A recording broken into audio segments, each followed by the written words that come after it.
Para a grande maioria das pessoas, a vida é um enigma, um profundo mistério, um profundo e incompreensível problema, ou pelo menos, aparenta ser, mas ela é muito simples se possuirmos a chave. Mistério é apenas outro nome para ignorância. Todas as coisas são misteriosas quando elas não são compreendidas, mas quando nós compreendemos a vida, ela não mais aparenta ser misteriosa. O homem é um ser progressivo, uma criatura em constante crescimento, diante do qual apresenta-se um oceano ilimitado de progresso, o qual só poderá ser navegado e conquistado através do desenvolvimento e da cultura do seu poder inerente. O progresso de um indivíduo é expressivamente determinado por seu padrão mental predominante, isso porque a mente é o fator básico e poder que domina a vida do homem. Toda atenção deveria ser dada ao padrão mental do indivíduo, pois ele irá regular as ações e direções que serão impregnadas todas as suas forças, faculdades e poder. A soma total a qual irá inevitavelmente determinar muitas experiências e o próprio destino pessoal. O padrão mental é feito de várias atitudes mentais as quais o indivíduo adota em relação a coisas, eventos e a vida em geral. Se suas atitudes são amplas na mente, otimistas no tom, e em verdade com a vida, seu padrão mental predominante irá corresponder e exibir uma tendência altamente construtiva e progressiva. Como quase todas as forças através da personalidade da mente consciente de uma forma ou de outra, através de atividades diárias, mentais ou físicas são imensamente controladas pela mente consciente, então é óbvio que o padrão mental irá determinar a direção na qual o poder de cada indivíduo irá proceder. Se seu fluxo mental é para cima, isso é, desejoso, harmonioso e positivo, todas as suas forças serão direcionadas em um canal positivo, mas se seu fluxo mental é para baixo, ou seja, discordante e negativo, então, praticamente todas as suas forças serão mal direcionadas. É evidente, no entanto, que todos os fatores os quais regulam a vida e experiências do homem, não recebe qualquer outra influência maior do que seu próprio padrão mental. Atitudes mentais são o resultado de ideias, e essas têm suas origens em pontos de vista. Sendo assim, buscando a verdade e pontos de vista naturais, o indivíduo pode garantir melhores e superiores ideias, e essas em retorno, irão determinar o seu padrão mental predominante. Nós temos a tendência de acreditarmos mais naquilo que nós vemos. As evidências dos sentidos são os únicos fatos que alguns aceitam, mas tem-se percebido cada vez mais que é o que nós acreditamos que irá determinar o que iremos ver. Em outras palavras, acreditar é ver. Muito mais derrotas e falhas são devidas à cegueira mental do que a desvios de moral. Se um indivíduo vive unicamente por seus sentidos físicos, seu mundo será muito pequeno. É dito que o mundo de um inseto é tão grande quanto a folhagem que ele vive, e muitas vezes ele nem chega a viver tempo suficiente para consumir toda a sua folha. Em relação ao homem, se ele vive de acordo com seus sentidos, o mais amplo senso que ele poderá ter, será de acordo com os sinais deles. Sendo assim, nosso mundo só poderá se estender até onde nós formos capazes de vermos. Se nós acreditarmos no testemunho de nossos olhos, nós poderemos aceitar condições que não são verdadeiras. Por exemplo, se você olhar para um trilho de trem, você irá observar que ao longe os dois trilhos se convertem em um único ponto. Isso não é verdade. Alguma vez você já parou em um porto e ficou olhando um navio lentamente afundando nas águas do mar enquanto ele está se afastando? Aquele navio não está afundando, nossos olhos nos enganam. Quando você estiver assustado diante de um obstáculo ou problema, lembre-se de que isso pode muito bem ser uma pura ilusão de seus sentidos, que pode não ser verdade alguma de acordo com a lei. Você sabia que você nem ao menos vê com os seus olhos? Seus olhos são como se fossem um par de janelas. Na parte de trás da janela existe um refletor e esse refletor, em retorno, forma uma imagem do que você vê e envia uma onda elétrica. Essa onda elétrica segue por finos fios, chamados de nervos. Essa imagem chega até o cérebro e lá é relacionada com as imagens armazenadas no centro de memória. Se a imagem é uma imagem comum, já presente no reservatório de imagens, essa imagem é aceita imediatamente, mas se estamos olhando para uma nova imagem, um novo cenário, nossa memória não conhece. Isso então, nós precisamos ver a mesma imagem de novo e de novo, muitas vezes, até que ela fique armazenada. Sendo assim, nós não vemos com nossos olhos, nós enxergamos com nossa mente. Pensamento é um elemento sutil, embora seja invisível aos sentidos físicos, ele é uma força ou substância, tão real como a eletricidade, a luz, o calor, a água ou mesmo uma rocha. Nós estamos cercados por um vasto oceano de pensamentos pelo qual nossos pensamentos passam feito uma corrente elétrica, ou pequenas partículas de luz, ou ainda, ondas musicais. Você pode lançar seus pensamentos de um polo a outro, completamente ao redor da Terra muitas vezes em menos de um simples segundo. Cientistas nos afirmam que os pensamentos possuem a velocidade da luz. Eles afirmam que nossos pensamentos viajam a uma velocidade de 186 milhas por segundo. Nossos pensamentos viajam a uma velocidade 930 mil vezes mais rápido do que o som de nossa voz. Nenhuma outra força ou poder no universo conhecido até hoje é tão grande e tão rápido. É um fato provado cientificamente que nossa mente é uma bateria de força, maior do que qualquer elemento até hoje conhecido. Isso é um poder ilimitado, seu poder de pensar é inexaurível, no entanto, não existe um em mil que esteja plenamente consciente das possibilidades de seus pensamentos. Nós somos ainda meros bebês aprendendo sobre isso. Conforme crescermos em compreensão e uso correto de nossos pensamentos, seremos capazes de banirmos nossas enfermidades e de espalhar o bem em todas as formas que nós desejarmos. É o nosso poder de pensar que determina a nossa qualidade de vida. Sempre que alguém é capaz de pensar, ele gera um poder que viaja para lá e para cá, e esse poder emana uma radiação a qual se torna individual exatamente como ele determinar. Nossos pensamentos afetam nosso bem-estar, e muitas vezes afetam a outras pessoas também.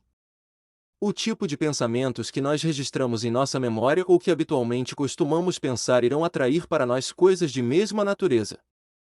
Se pegamos um pensamento de sucesso e o mantemos na mente, os elementos desse pensamento serão atraídos, pois semelhante atrai semelhante. Nós estaremos mentalmente sugando as correntes universais do pensamento de sucesso, e essas correntes de pensamentos estão totalmente ao nosso redor. Nós iremos fisicamente contatar quem pensa na mesma linha de pensamento e mais cedo ou mais tarde essa mente aparecerá em nossas vidas. É por isso que pessoas com uma mente voltada para o sucesso ajudam o sucesso vir até elas. Essa é a forma pela qual uma vida de sucesso é encontrada. A lei da mente está em perpétua operação, e opera em ambos os sentidos. Pessoas que mantêm pensamentos de falha ou pobreza irão gravitar em direção de tais condições, eles, em retorno a seus pensamentos, irão atrair para suas vidas pessoas que aceitam a derrota e a pobreza. Por outro lado, nós podemos pensar em condições positivas, em sucesso e em plenitude, e da mesma forma, desfrutarmos de completude e plenitude. O que quer que seja que a mente mantenha em seus pensamentos irá se manifestar em seu mundo exterior. Alguns pensam que devemos lidar com duas forças, ou seja, para atrair o bem nós devemos acabar com o mal, mas isso não é verdade. Por exemplo, se nós estamos com frio, nós não lidamos com o frio e com o calor para conseguirmos nos aquecer. Nós construímos um fogo, e conforme ficamos ao redor do fogo nós desfrutaremos do calor que é emitido por ele e assim nos aquecemos. Conforme nos concentramos em nos aquecer e buscamos forma para isso, o frio desaparece, pois o frio é na verdade a ausência de calor. Para nos aquecermos, nós damos toda a atenção em nossos pensamentos para aquelas coisas que criam o calor, nós ignoramos o frio e pensamos sobre o calor conseguindo assim o calor. Prosperidade e pobreza não são duas coisas, elas são meramente dois lados de uma mesma coisa. Elas são apenas um poder, corretamente ou erroneamente usados. Nós não podemos pensar sobre plenitude e depois nos preocuparmos com condições desfavoráveis que pode aparentemente ser real. Nós pensamos sobre plenitude, e conforme pensamos nisso, a falta, que é o oposto, será absorvida e desaparecerá. Todos os nossos pensamentos devem ser mantidos em direção daquilo que desejamos para que nosso desejo seja atendido. Nossa metodologia não consiste em manipularmos dois poderes, nada de lidar com o bem e com o mal, certo ou errado, prosperidade ou pobreza, mas, conforme seguirmos a lei do bem e nos mantivermos relacionados com aquilo que é bom, nós certamente encontraremos com tudo aquilo que é bom. As forças da mente estão sempre criando, assim como um solo fértil. A natureza não diferencia entre a semente de uma erva daninha e a semente de uma flor. Ela produz as causas que geram o crescimento das duas sementes da mesma forma. A mesma energia é usada em ambas, é assim que opera a mente. A mente cria tanto o que é bom quanto o que é mal. Suas ideias determinam qual deles é para ser criado. Um fazendeiro que vivia em Nebraska, e que havia vindo de uma pequena fazenda da Pensilvânia alguns anos antes, nunca conseguiu adaptar-se para usar o empacotador, uma máquina que tritura e embala os grãos. Ele estava acostumado à moda antiga, moendo com as mãos e amarrando as sacas com as mãos. Repetidamente ele dizia para seus amigos: aquele moedor ainda me pega. Ele ficava preocupado cada vez que ele ocupava o seu assento na máquina. Um dia, seus cavalos dispararam com ele e ele foi arremessado sobre a esteira dentro da máquina. Assim como Jacó, seu maior medo veio visitá-lo. Levou apenas alguns anos para que fosse trazido para a realidade o grande medo que inconscientemente ele envolvia-se e aceitava. Nossos medos podem fazer tanto para nós, que devemos ter muito cuidado com as coisas que tememos e nos preocupamos. Anos atrás, quando uma epidemia da gripe se espalhava por todo o país e muitos estavam morrendo com essa praga, um jornal publicou um artigo muito interessante. Em letras em negrito bem destacadas: não tenha medo da gripe. Era chamada de um artigo escrito por um doutor local, o qual explicava que o medo era o grande inimigo da humanidade, e que ele tinha a tendência de quebrar a resistência mental da pessoa e fazer dela mais suscetível às doenças. O mundo tem percebido cada vez mais que jamais devemos manter em nossa mente pensamentos de medo, a menos que queiramos que isso venha até nós. Seja o que for que mantivermos em nossa mente, crescerá. Por que você acha que o jardineiro se preocupa tanto em trabalhar diligentemente em seu jardim para eliminar todas as ervas daninhas todas as semanas? Porque ele sabe que se ele não limpar as ervas daninhas, elas irão tornarem-se mais fortes e resistentes e irão sufocar sua plantação. Se alguma condição nos está prejudicando, talvez uma erva daninha que precisa ser arrancada, é importante sabermos que as atuais condições são o efeito do que nós vemos, não é a verdadeira causa que nós vemos. Mergulhe profundamente em seu celeiro mental e encontre o que é a causa. Se porventura não formos capazes de identificarmos isso, existem outros que o são. Depois, arranque fora essa erva daninha, substituindo-a por um tipo adequado de pensamento. Ou seja, se for medo, substitua-o por pensamentos de coragem. Se são pensamentos de doenças, substitua-os por pensamentos de saúde. Se é um pensamento limitante, substitua-o por um pensamento de plenitude. Nossos problemas serão forçados a sair, assim que mudarmos ou trocarmos nossas tendências de pensamento. Dessa forma, conforme mudarmos nossos pensamentos que são ervas daninhas, eles irão morrer naturalmente, pois esse tipo de erva daninha morre devido à falta de cultivo. Enquanto nós permitirmos que as coisas pareçam ser reais para nós, nós estaremos dando nossa energia para elas. Nós nutriremos, estaremos as alimentando, nós manteremos vivas, estaremos pondo nossa fé nessas coisas, quer nós gostemos ou não, e isso naturalmente deverá crescer, pois a lei do crescimento sempre trabalha para produzir qualquer semente que nós plantemos. Em meus tempos de escola eu me lembro que muitos de nós éramos levados a uma festa de trotes. Isso era puramente um fraternal acolhimento, então, nós deveríamos ser inicializados e batizados. Quando eles vieram em direção de meu colega, eles o disseram para tirar sua camiseta. Ele foi vedado e eles disseram a ele que ele seria marcado com as iniciais da ordem. Eles o marcaram com cera quente de uma vela acesa. Bem, você sabe que aquela cera que pinga de uma vela acesa não queima, ao menos, nunca me queimou. Mas, meu colega estava tão aflito e nervoso que pensou que eles estavam realmente marcando suas costas com um pedaço de ferro fervente.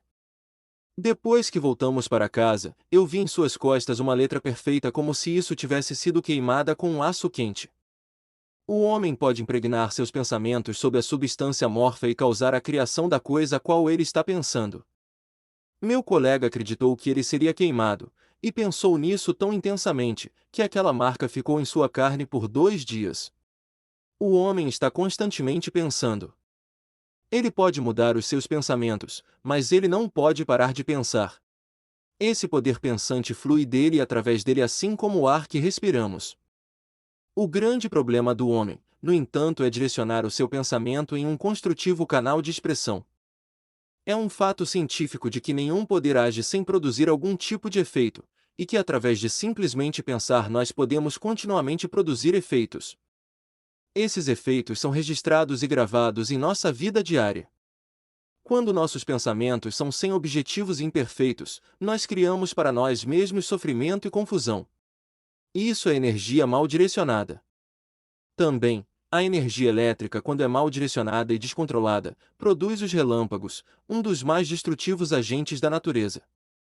Agora, aquele mesmo poder do raio pode ser dominado para tornar-se o mais obediente e prestativo servente para o bem. A primeira questão em nosso autodesenvolvimento é: nós estamos controlando nossos pensamentos ou nossos pensamentos estão nos controlando? Estamos usando nossos pensamentos para ganharmos? Ou, nossos pensamentos estão nos usando para uma perda contínua?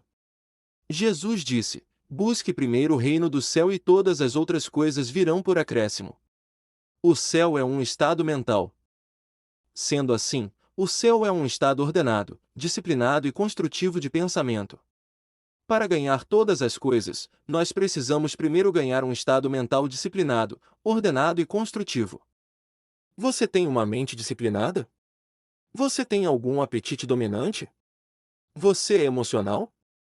Você exala seus sentimentos através da impaciência, temperamento, malícia, ódio, arrogância, inveja, preconceitos, mentiras, desonestidade e coisas dessa forma? Todas essas negações nomeadas, se controlarem seus pensamentos, irão impedir o que é bom de vir até você. Qualquer coisa nessa vida que nos domine, faz de nós serventes à sua ditadura. Todas as nossas fraquezas e nossas faltas são devidos a algum tipo de influência que nos cega e nos mantém distantes do que naturalmente nós deveríamos receber, se tivéssemos a mente livre para recebê-las. O homem, sendo uma criatura da natureza, é dotado do poder para superar todos esses erros, todas essas forças do mal. Esse poder é infalível em sua operação. Quando usado propriamente, qualquer um pode dominar qualquer processo. A natureza não encontra nenhum problema que ela não possa resolver, ela não tem nenhum problema que ela não possa remover, todos os seus movimentos são governados pela lei da ordem e disciplina. O homem pode dizer e fazer o mesmo se ele imitar os padrões da natureza. Mas primeiro veja, a natureza não aceita desculpas. Sua força opera sob a lei. Se uma pedra é atirada ao ar, ela voltará ao solo novamente. A lei providenciar isso. Os pensamentos em nossas mentes são governados por uma lei com a mesma exatidão. A mente é o recurso e a causa das condições em nossas vidas, por isso, é aqui que nós começamos a ajustar e a disciplinar nossos pensamentos como objetivo de estabilizarmos nosso caso. O fato de que todos os nossos problemas são mentais é mais uma razão pela qual nós precisamos aprender a controlar os nossos pensamentos para determinarmos nossas vidas. Mas, são mesmo nossos problemas mentais? Vamos ver. Se nós desejarmos a riqueza, nós percebemos que não é um lugar, nem um meio ambiente. Se assim o fosse, todas as pessoas em uma cidade deveriam ser ricas, e as pessoas de outra cidade deveriam ser todas pobres. Riqueza não é o resultado de poupar e de ser mesquinho. Muitas pessoas mesquinhas são pobres, muitos gastadores são ricos. Riqueza não é devido a um determinado tipo de negócio, pois homens no mesmo negócio são pobres e ricos ao mesmo tempo. E alguma coisa no interior da mente do homem que faz a riqueza, e aquela coisa na mente do homem é a qualidade e o tipo de pensamentos os quais ele mantém. Vamos olhar para a natureza novamente. Nós podemos notar que ela tem todos os seus movimentos bem organizados. Uma flor que é cortada, logo murcha e morre, porque ela foi afastada da força que lhe dava a vida. Se um cão saltar do telhado de um celeiro, ele irá quebrar a sua pata e sofrer a pena devido à sua ação. O instinto protege o cão para não tomar vantagem sobre a natureza. Por acaso um faminto rei-leão ruge e resmunga na floresta num esforço para encontrar comida? O instinto induz o leão a ficar quieto, a esperar cuidadosamente por sua presa, para conseguir a sua refeição. Você já parou para observar como o senhor gato espera por horas pelo senhor rato? Esses são exemplos de ações organizadas que são instintivas em qualquer animal. Esses instintos devem ser adotados pelo homem. Esse é o método organizado, o método construtivo. Um método desorganizado será destrutivo e negativo. Toda ação é o resultado do pensamento. Ele determina as condições da vida, e para termos melhores condições em nossas vidas nós devemos fazer o esforço para organizarmos nossos pensamentos. Nós desejamos conseguir o melhor em nossas vidas, mas nós não sabemos como pensar corretamente. A grande maioria das pessoas pensam aleatoriamente, elas não têm nada claramente designado em suas mentes de forma que possam basear seus pensamentos. Se porventura, elas têm um design, elas não direcionam seus esforços diários em direção a isso. Muitos de seus pensamentos estão sem controle, caótico e desorganizados. Esse é o porquê que desapontamentos e falhas estão sempre próximos, porque elas mantêm-se na indecisão. Nós atraímos apenas aquilo que pensamos ou criamos, essa é a lei do pensamento. Para conquistar o sucesso nós precisamos pensá-lo, precisamos trabalhá-lo, precisamos nos tornar o sucesso. Para crescermos, nós precisamos fazer algum esforço para nos elevarmos. Para conseguirmos a felicidade, nós precisamos adaptar nossas vidas com a lei da harmonia e ordem. Para nos elevarmos acima de qualquer limitação nós precisamos organizar nossos pensamentos de acordo com linhas construtivas. Se o homem deseja escalar uma montanha, ele não se senta lá embaixo na frente e ora para que o bom Deus o levante, esperançoso de que o Senhor o pegará no colo e o carregará gentilmente até o topo da montanha, ou lhe dará um par de asas para voar. A coisa mais natural a fazer é primeiro organizar seus pensamentos, ele decide que ele irá escalar a montanha e depois ele começa a escalar. Ele escala firmemente, sempre mantendo seus olhos no topo. Ele pode encontrar outro caminho, encontrando outra trilha, ele pode ter o vento girando ao redor, ele pode ter que retornar um passo ou dois, ele pode até mesmo cair, ele pode ter que parar para recarregar suas energias, mas enquanto ele mantiver seus pensamentos organizados e seu desejo focado em alcançar o topo, ele irá inevitavelmente chegar lá. Uma mulher queria se desfazer de sua casa. Ela não conseguia entender o que estava trazendo tanto a sua resposta, pois ela vinha orando, ela disse, por um bom tempo. Eu perguntei a ela, o que você tem feito para trabalhar em união com a lei? Diga-me o que você fez ontem à tarde. Sim, primeiro ela preparou o café da manhã para a família. Depois ela levou as crianças para a escola. Depois, ela disse, ela sempre passa 30 minutos em silêncio e lendo. Depois, era hora de preparar o almoço. Depois do almoço, seu vizinho a chamou para ver o seu jardim, e ela ficou lá conversando à toa por mais de 1 hora. Mas, eu perguntei, o que você fez entre todos esses incidentes? Oh, ela respondeu, qualquer coisa que eu percebesse que deveria ser feita. Eu estou sempre ocupada, o tempo todo, mas não sei como, ela adicionou, eu nunca gostei de cuidar da casa. Onde ela falhou? Primeiro de tudo, ela não tem disciplina em sua mente, exceto onde os outros exigem isso. Seu marido exige isso, a escola demanda isso, e então ela tem o café da manhã e as crianças à escola sempre no horário.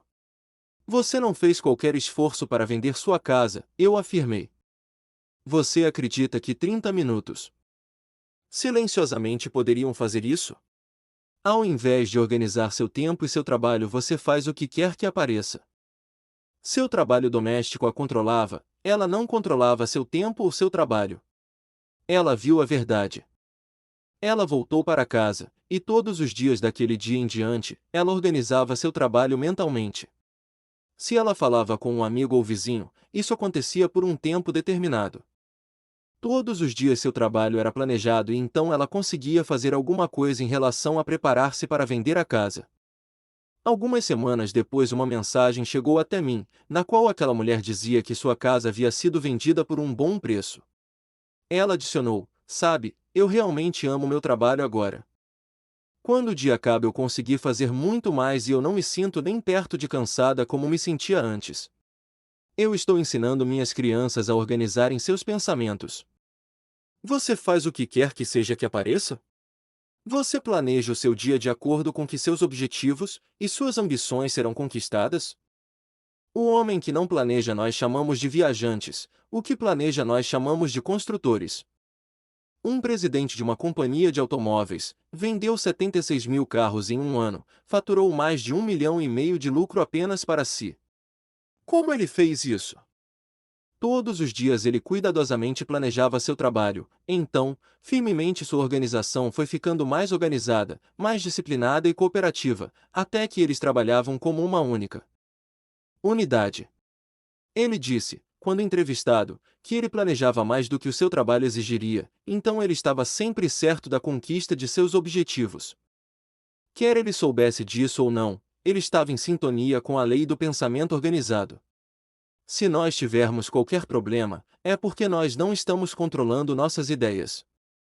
A natureza não tem problemas, porque ela é organizada e disciplinada.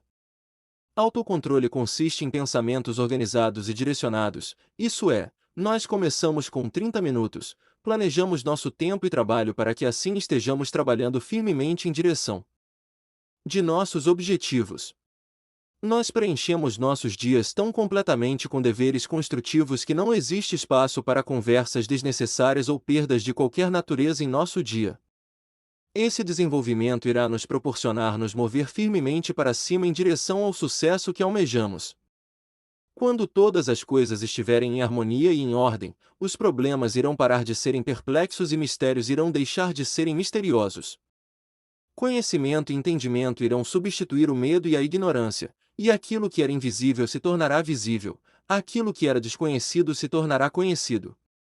A vida dentro dessas circunstâncias não será mais um enigma, mas sim, uma clara interpretação da lei do pensamento. Nós somos aquilo que mantemos em nossa mente de acordo com nosso padrão mental. Nós atraímos apenas aquilo que pensamos ou criamos.